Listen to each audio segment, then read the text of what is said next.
Yeah, these things will give you a suntan. Oh, that's better. Ah, so it's great to have you back again. Thanks. I know you've been here several times in the past, but Can I have the red one? Absolutely. Isn't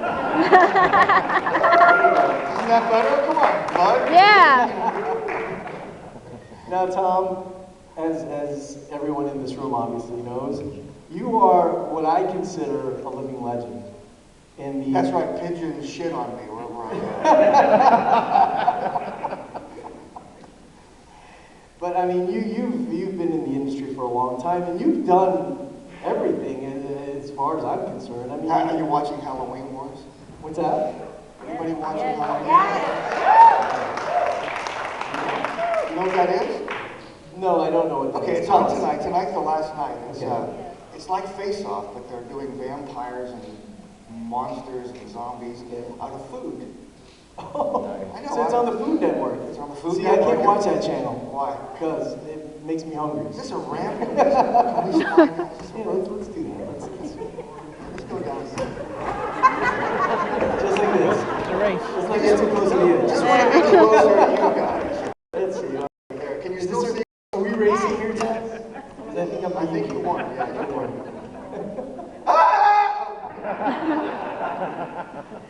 Oh. So tell me Well, about it's this. so much better. I feel like I'm with you now and not, And not hiding back there in the shadow. I wanted to be part of that trivia contest. The one that was just happening, yeah. I didn't know Michael Myers had a middle name. I didn't either. But then again, I didn't care. I don't care either. You know why? Why is that? If you watch Halloween, this always bugs me. The very first scene, the girl is sitting there at the vanity, and it's the killer's point of view. And then they cut to this little kid outside with a knife. All right. The killer's point of view is 7 feet tall, looking down on him. When they cut to the kid, I'm like, okay, sure, okay, where's the real killer? What? Him? It can't be him. The point of view is 7 feet tall, looking down. Okay. Anyway, it always pisses. That's why I don't like that movie. I'm sorry. No, you know what kills me about that scene as well is, as you mentioned, this is the point of view of the kid. Yeah. Meanwhile, this arm that's stabbing the girl is like way over yeah, here. yeah. So he's got really long arms. Well, that was his first film, right? What's that? That was his first film? Yeah, Okay, absolutely. you're allowed to make mistakes. Yeah, it happens. As long as you're not fourth or fifth. Learn. You should learn something. But you know what? It always pissed me off. But there's a new book that came out. How's it called? I think it's Shock Value. And they talked about that scene. And somebody else. I said to myself, somebody else finally saw that, Because every time I say that, people go, oh yeah, you're right. Why don't you realize it when you're watching it? Yeah, I know. I'm going off on a tangent here. I'm sorry. I think it's a suspension of disbelief kind of thing. Yeah, but there's It's got gotta to be. Yeah, but you've got to have, you got to look up. Within reason. Yeah, right. Can you hear okay? Is this muffled? Sounds great. Okay, good. Yeah. So if I was holding it up here, that would be different, right? I would be. Oh, now we can really hear you. So we're here not to talk about Halloween or Michael Myers. We're here to talk about That's you. right, damn it. So we've got a lot of people here who I'm sure have stuff to ask. What do you want to know? What do you want to know? Yes. Are there any projects that because you didn't have time or there was some other conflict that you watched and... Were there any projects that you had to pass on? Can I have that mic? Absolutely. No, I'm just kidding. I'm just kidding. That's how mononucleosis is spread, I think. But were there any projects you had to pass on because you had other commitments or didn't have time that you watched later and you go, you know what, I could have done a better job, or I really wish I had gotten a hold of that project because I'd have done it right? No, I don't think so. I think my own projects, I'd like to do some of those over. Like Creepshow. I mean, everything I've done worked except anything I tried to do on Stephen King and Creepshow. I had a tongue with blue plants, I had green eyeballs, and we couldn't get in because his reflexes were too tight. I hand the group. Nothing I tried on him worked. And that's the only movie where my stuff failed. And normally, you have 3 or 4 times, you take after take to get it right. But we just couldn't get it to work on him. And I wanted to impress this guy, it's Stephen King. But he was impressed enough. But no, maybe Pet Sematary. I was supposed to direct Pet Sematary. I didn't get that. But I still loved the movie, And I was supposed to be the villain in The Mark of Zorro with Antonio Banderas. wow. When Robert Rodriguez was directing it, so, but he pulled away, so, but I love that movie too, so, I have no regrets, really. It takes a lot to disappoint me. Anybody else? No? Okay, well, thanks for coming. Yeah, way back there. In your book, Great Illusion, book 1. Did you just get out of bed? She looks at one. He needs a pipe. I'm just talking about your bathroom. Sorry, sir. It's an honor to meet you, Mr. Savini, and I'm really happy to see you. Thank you. And I'm really happy to be here today. You know what? We believe you. Take a deep breath.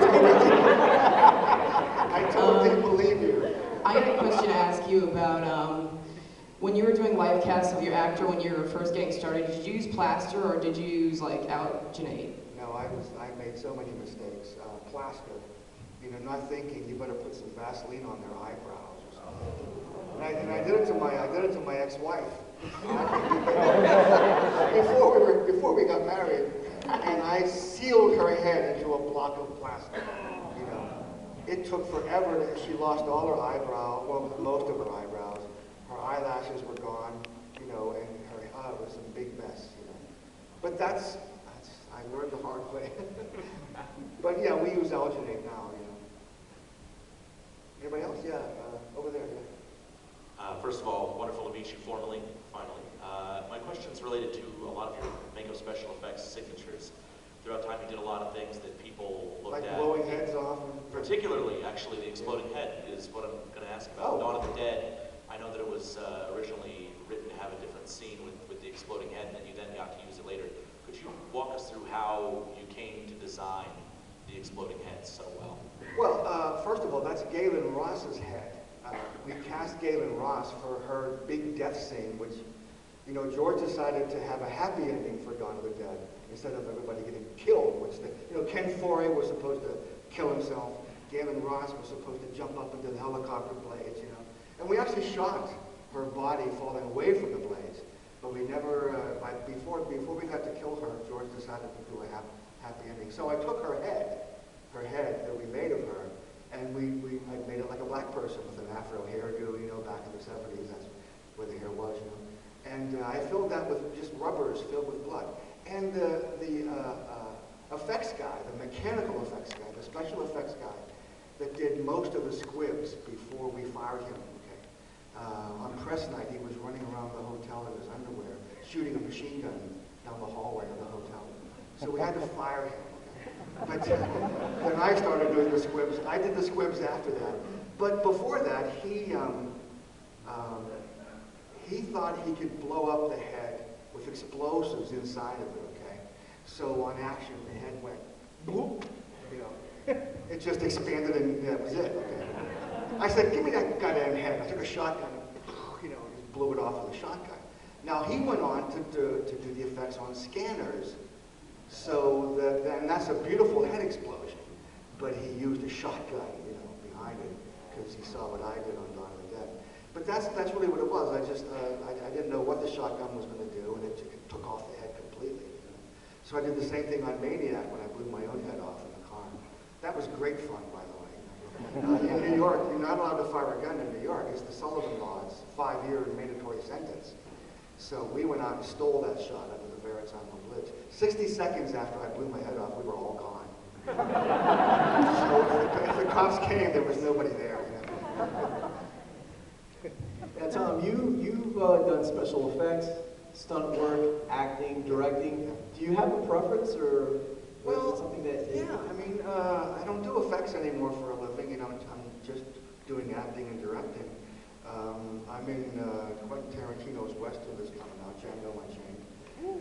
I'm in the sequel that comes out Christmas Day. It's Leonardo DiCaprio, Sam Jackson, Christoph Waltz, Jamie Foxx. Jamie Foxx is Django. The D is silent, if you've seen the movie. I'm in the sequel to Machete. It's called Machete Kills. Woo! There's going to be a movie called Machete Kills Again. That's the third one, But the beginning of Machete Kills starts with a preview of Machete Kills Again. And it takes place in outer space. Oh, wait a minute. I'm saying way too much. Okay. I'm going to get in big trouble. But what else? Django, Machete Kills. I'm in Perks of a Wallflower. That's in the theaters right now. Anybody see that? No? Oh, you did? Okay, great. And what else? Halloween Wars. I'm sorry? Say it again? The Fourth Reich. No, we've been talking to those people for 5 years. Hey, we're getting close. We're going to be shooting next month. And I hear that every year. Okay, so I mean, I'd love to do the movie. I can't wait to put on a Nazi uniform, but it's not happening, as far as I know. Is that a hand way back there, or are you just? Oh no, he's wrapping up coil. Yeah, right there. Yeah. We can probably hear you. Okay. Okay, we're actually videotaping this. Oh, you are? Okay, cool. What's your favorite film that you actually worked on, like acting-wise? Acting-wise, it's kind of hard to beat Dusk Till Dawn,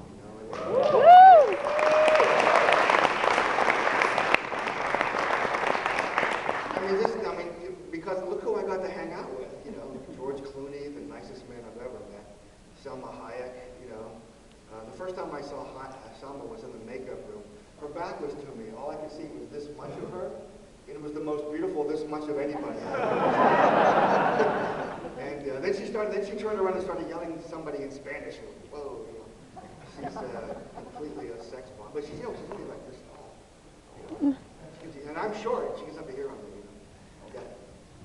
I was talking to you about this at your table. Two of my favorite movies of yours are Night Riders and Sea of Dust. Night Riders was pretty intense storyline-wise. The hidden backstory with the leader of your group. Yeah, Ed Harris. Right. Can you explain what brought about the concept of the medieval fair on the motorcycles, and then what brought about you wanting to do something like Sea of Dust? Well, Sea of Dust was, they offered me money, a lot of money. But Night Riders was just, any opportunity to work with George Romero again. Plus, to wear armor, to ride motorcycles. And do the whole medieval fair thing with the jousting, that was awesome. Because I feel like I'm living in the wrong century anyway. I need to be on a horse with a cape and a sword running around.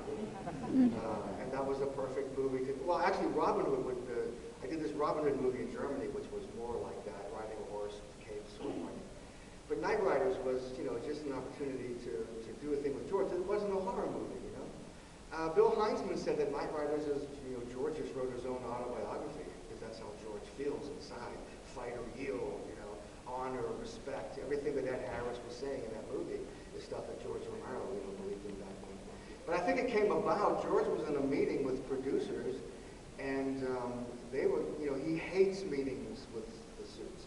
George was supposed to direct The Mummy, but he walked out of the office when they started making ridiculous suggestions. He does not tolerate fools lightly.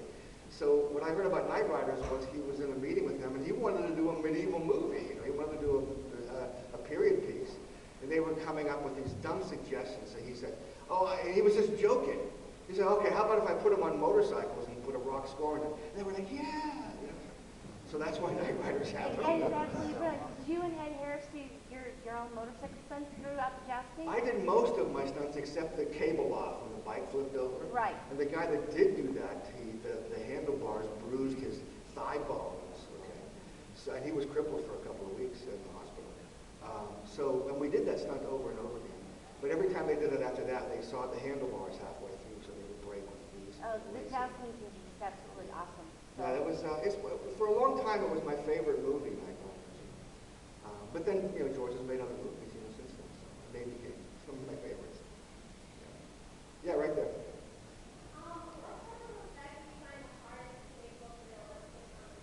I'm sorry, what kind of... Microphone. Hi, what type of effect do you find is the hardest to make look realistic on the screen? Oh, the hardest to make look realistic? I don't know. That's not my attitude. My attitude is, when I get a script, is, to make the stuff as realistic as possible, everything. So what would be the hardest? I don't know. Anybody will tell you that old age makeup is probably one of the hardest things to do. But they loved what we did to Grandpa in Texas Chainsaw Massacre 2. But all we did was we went and followed the Dick Smith, Dustin Hoffman makeup almost exactly and put it on the actor, Dick Smith, if you don't know, is like the greatest living makeup artist on the planet. He's 90 years old. He's having difficulty remembering. If you showed him a picture of Marlon Brando, The Godfather, which he did, he doesn't know who it is anymore, or that he didn't look. So it's kind of sad. But anybody see Argo yet?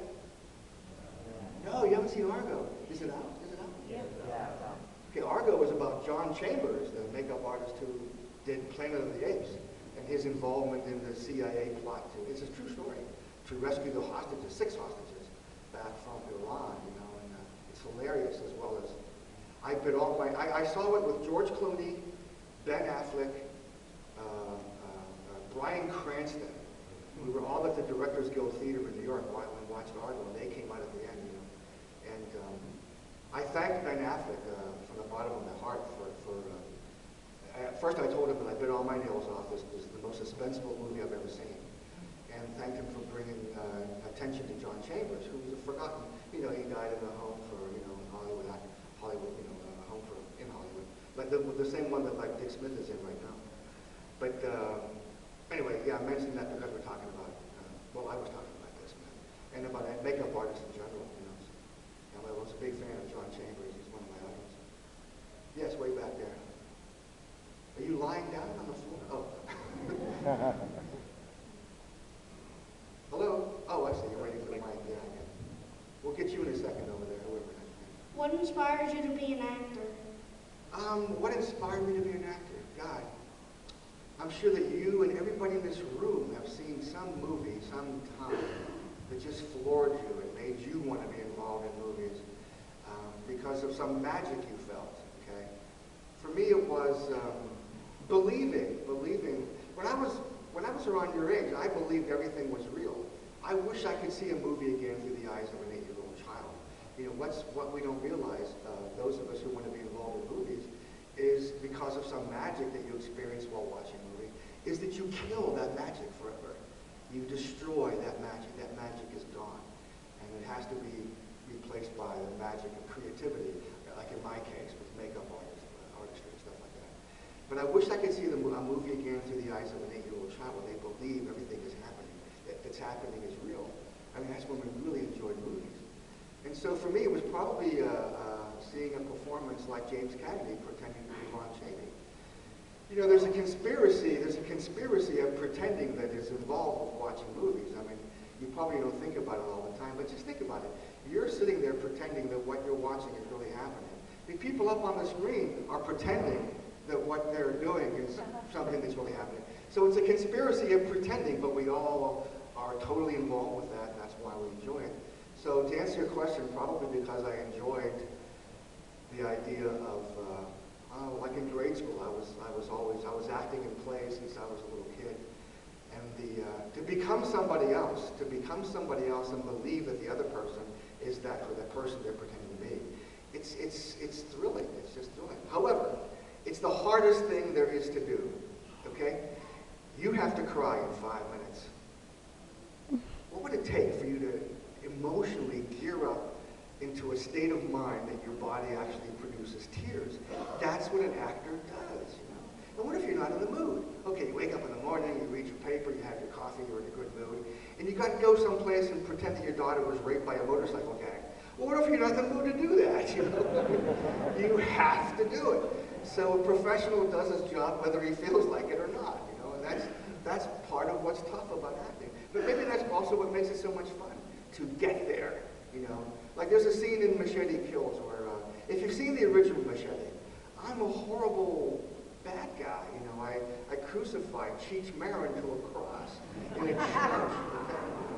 Now I have to come back in the new one and ask Danny Machete to be on his side. Are you kidding? This is after he tries to kill me, of course, as soon as he sees me. So I have to do a very emotional scene. I figured I'm going to have to cry to make people believe that I'm serious about wanting that my ways have changed and I want to be on Danny's side and all this, So, okay, so you gear up yourself, I've got my mind is ready. You get on the set, okay, and you're ready to do the scene, and they do Michelle Rodriguez's point of view while I'm doing the scene. I got to hold it Okay, now they're doing Danny Trejo's point of view of me doing the scene.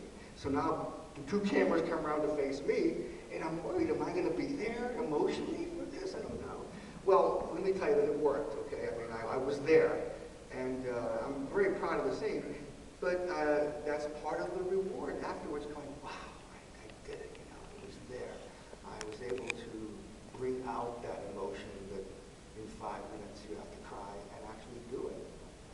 And that's thrilling. I mean, but, you know, I get the same reward when I did a makeup effect or blew off my head. Ah, it worked, you know, so if it worked, I'm happy. Sorry I went off on a long answer to your short question.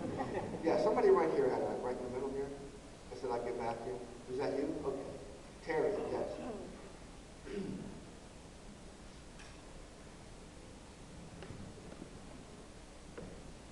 Hi, Savini. Did you say hi, Savini? Yes, hi, Savini. Oh. I adore you, Savini. Oh. You know that. In your new documentary, Smoke and Mirrors. Yes. By the way, those were scenes from Yeah. Smoke and Mirrors. Yes, How did you guys get that? You don't know, on YouTube. He said it's on YouTube. The trailer's on YouTube. Oh, it is? Okay. Yeah. That's right. Your career has been like this amazing journey. So during the documentary, what brought back the most, the best memories for you? Well, you know, we showed a rough cut of that in Montreal at the Montreal Comic Con, and I thought the audience was going to be bored out of their minds because there's a lot of personal stuff, you know, a brother of mine that was killed, just personal stuff, and I thought they would be bored by that, and I couldn't wait for something to happen, some effect to happen, to excite them, you know. And when it was over, I did a Q&A, and I said, I'm going to cut about 15 minutes out of that, and they screamed, no. They loved the personal stuff, so it was the personal stuff that it's about. I mean, people know me from, I'm the Wizard of Gore, I'm Dr. Splatter and all that, but they don't know about the personal stuff. And then I'm thinking about it, yeah, that's what I love when I see a documentary about somebody like George Clooney or any documentary, the personal stuff, But when I read a biography, I kind of skip through the childhood because it's, I want to get to the interesting stuff, So that's what I thought the audience wanted. But no, it was the personal stuff still. We're going to leave a lot of them there, but it was a rough cut. We're going to put a lot more personality into the damn thing before it ever gets released. Yeah. Oh, okay, front row, I'll get you in a second. Okay, first I want to congratulate you, or just say I'm amazed by your effects, especially now that you have CGI and everybody's using that. I love the fact that you've gone and done all the prosthetics and everything, and that's one thing that's amazed me about your work. The one thing I want to ask you is, what was it like working with Dario Argento? Because he's one of my favorite directors. What was it like working with him?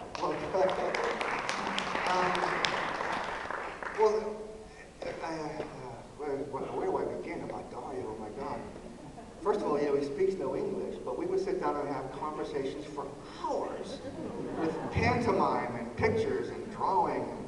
It was so much fun to chat with him without speaking Italian.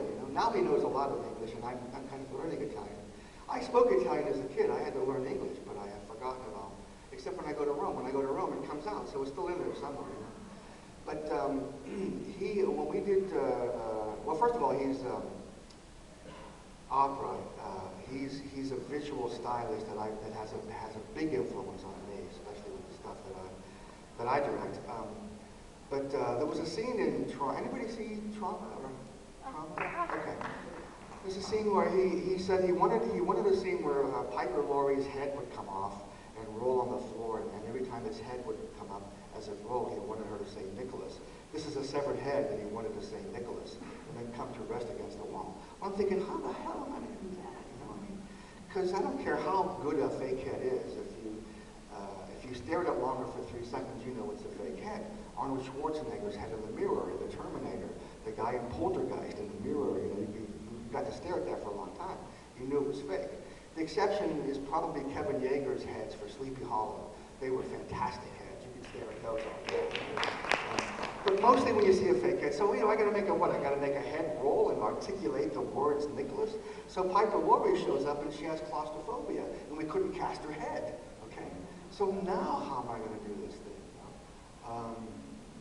One of the first questions here was something about, time. What do I regret or what did I have time for? Right. And I was going to say that it's absolutely 100% true that limitations make you more creative. Not enough limitations like not enough time, not enough money, not enough people. It always forces you to think more creatively, okay? So now I've got to make Piper Laurie's head, a severed head, roll across the floor. I can't cast her head. You know, how am I going to do this? So it's what I teach at my school. When my students come into my school, the first day they're with me, and I tell them, here is the mindset that you need to have as a special makeup effects artist. And the mindset is, what do I need to see to make me believe that what I'm seeing is really happening? What do I need to see to make me believe that what I'm seeing is really happening? And that translates into, okay, now what do I have to show people to make them believe that what they're seeing is really happening? And then you create the pieces, okay? So in Piper Laurie's case, you know, I can make a head come off a body, you know? It doesn't have to be her head, put a wig on it, you know? So that's what I did, you know? It took 17 takes for the damn head to leave the body and roll. So after it's rolling, I knew I could cut into something, you know? So the mindset made me think, okay, what do I need to see? I need to see her head rolling and saying the word Nicholas. Okay, I took her own head, her real head, and I glued an appliance on her neck to make her own head look like a severed head. And from the appliance down, I painted it black, and she wore black. And I sat her on a bar stool that would spin like this, okay? Then I had them take the floor and build it upright on wheels. So I could wheel the floor behind her while she turned, you know, like this, and said, Nicholas. Nicholas, okay? And we turned the camera upside down so that her head looked like it was upside down with a severed piece, a jagged edge. So part of the illusion is if you see an upside down head, you can't imagine that a body would be attached to it. So that was part of it. So, and we did it in slow motion, we did it in fast motion. So I'm doing this, and Dario comes in, and he's like, what the fuck are you doing? She said, it's supposed to be a head on the floor, and she's sitting there. I said, no, Dario, watch this. And we shut on a test, and he saw it, and he goes, Savini, you're a volcano of the mind. So he called me. No, but I think he is a volcano of the mind. You know? So we called each other.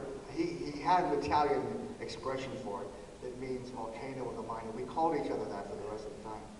But that what I just explained to you does not come out of any kind of genius or anything. It just comes out of that mindset that I'm trying to get my students to adapt. What do I need to see to make people believe it? Then you create the pieces, you know. And if it's a film, it is pieces, okay? So it works. Anyway, another long answer here. Yes. Oh, no, right there. I'll get you in a second. In a second. I promise this guy.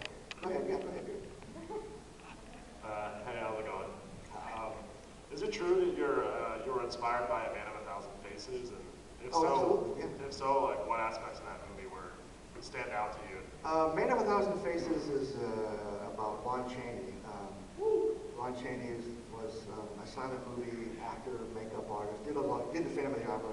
He created the first Hunchback, you know. And that's what the movie is about, his life. And James Cagney played Lon Chaney. Well, don't forget, before I saw that movie, I'm believing that everything is real, Frankenstein, Wolfman. So I see that movie, and it's like, oh yeah, of course, somebody has to create the monsters.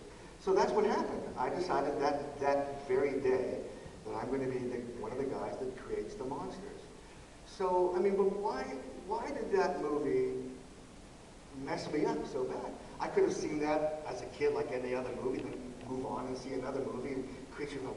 But why did that change my life? I have no idea, except that I think I'm Lon Chaney in a previous life. I mean, does that make sense? Yeah. Okay, good, I'll buy that. Because I do believe in previous lives and in future lives. How do you feel about the internet's role in allowing people to make movie quality films and distribute it themselves? Well, okay. I went to England a couple of years ago and hooked up with a director who directed me in a movie called Forsaken Forest. Okay, and he was at a premiere of a movie that he made specifically for cell phones. Okay, that's what I said. What? Really? That's happening? You know? And I believe it, because I have a Galaxy S3. I can shoot a movie on this phone that would look fantastic, you know? Because it's not about the equipment. It's about what you can come up with, what your imagination tells you story-wise, okay? The equipment just lets you go and create it and make it. So, you know, you can make a movie out of toast. I don't care. If I get it, it's a good one. I like it, you know? I appreciate all talent, you know? I appreciate any kind of talent. I haven't seen a lot of them, except, you know, some of them on YouTube. And some of them are mind-blowing, you know? Some of them, my God, why did I just waste my time, you know? So, but it's like anything else, there's good and there's bad, so, yeah. Who am I missing? Way back there, dear. Yeah, way back there.